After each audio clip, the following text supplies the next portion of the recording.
Hey, David here with DIY Mountain Bike. Going to talk about when to change the tires on your mountain bike. So let me give you a quick example of what I'm talking about. Here is my Specialized, and you might not see them, but these tires might actually look in pretty good shape. But if you take a really close look, they are starting to, let me see if you can get it here, but actually tear off these different sections of these knobbies. So looking at it there, you can see the depth in here of these little cuts between these center treads. Let's compare that to a brand new tire. So I'm getting ready right now to get a new tire on this bike, and you can see nice sharp corners on these little knobs on the corner, deep cuts still in those center treads themselves, those knobs. So I have had this one on the road just a little bit, and I think that's some of what tore this guy up. Okay, so we're back in the basement studio. So the other way to tell if a tire needs to be changed, obviously if it's flat, right? That's a good sign if you have. But if you got something like this one that you're actually starting to see the cords, I think this tire is actually original to this Takara. I found this bike in the trash sitting out. It's a Takara Highlander, and if you look close, the paint is like really nice on it. It's got some decent drivetrain. It's got this really, I've been cleaning this guy up, a interesting rear brake. It's actually located on the chain stays and uses like a wedge configuration. So as you pull the cable, it pulls that wedge.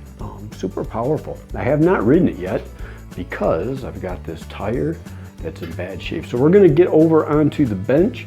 I've got another tire. I thought I would talk about some tips and tricks for installing a new tire. All right, so you can see my new tire here. It's got some pretty decent tread on it. It's actually used, but if you look close, it's still got those little venting tags on there. Good tread on it. Aggressive tread, actually something more aggressive than what I would actually want for this bike I'm putting it on. So a good tool to get is this Stan's No Tube, but it's actually a valve core remover. Handy little tool. I'll have a link down below. Old tire. So one of the tricks, try to unseat these old tires from the wheel itself. So I'll do that all the way around. It's a good time to give things a little inspection. Push our valve stem through. I love these Park tools. It's the TL 1.2 and little pry tool. It's got a little metal inside. Love this thing. I have broken quite a few of these tools. Not these Park tools, but just the plastic ones, right? Just quickly use that to get that. I will put the other tire iron in. They've got that little hook that you can hook on the spokes.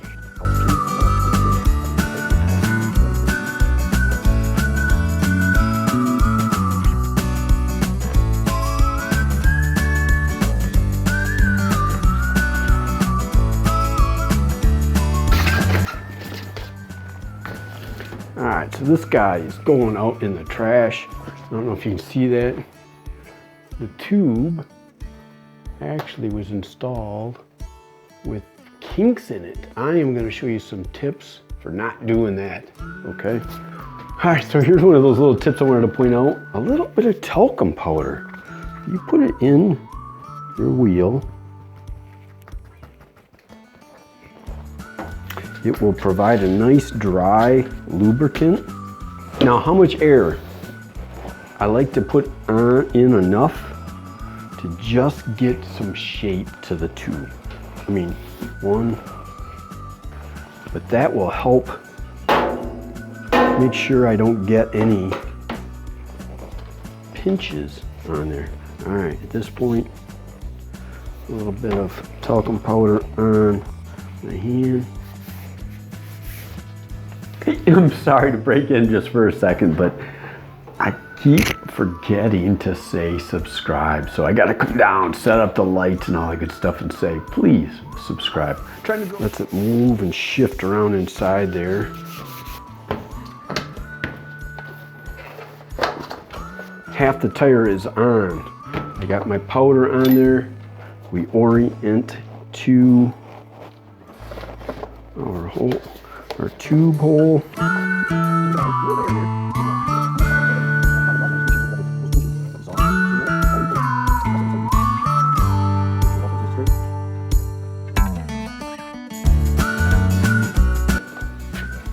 on. Let's put some more air in this baby.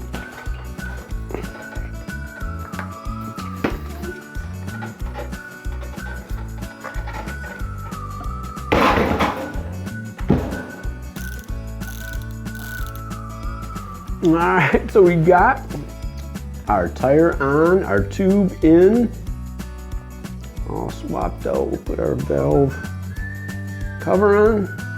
Let's jump over to the bike. I had to take some time to clean stuff up.